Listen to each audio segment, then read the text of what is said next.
I am the Tofu Golem. Please enjoy the video. You begin by loading Valhalla Space Modulator as an insert on the track you want to spatialize.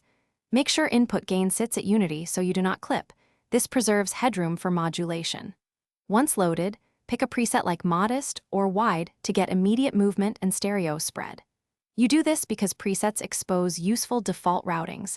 They save time and reveal parameter targets you will adjust next. Now that it's active, bypass nothing and let's start sculpting. Once the plugin is active, focus on modulation and stereo spread. You should set rate between 0, 1 and 5. 0 Hz depending on whether you want slow drift or lively motion. Sync if you want tempo-locked effects.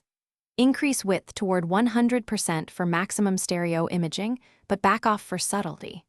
Route the LFOs and set phase offsets to create decorrelation between channels. This is why the effect feels wide. Make sure to listen in context and trim parameters until movement complements the array. To finish, balance the process signal with the mix control. Start around 30 to 60% so you keep core clarity while adding space. You should use feedback modestly because high values above 50% introduce echoes and potential instability.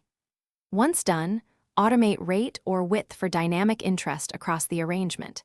If you hear phasing or digital artifacts, make sure to lower rate or add a gentle low pass on the modulator. One tip: if things sound broken,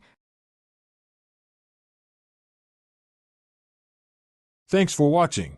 Consider subscribing if we helped you today.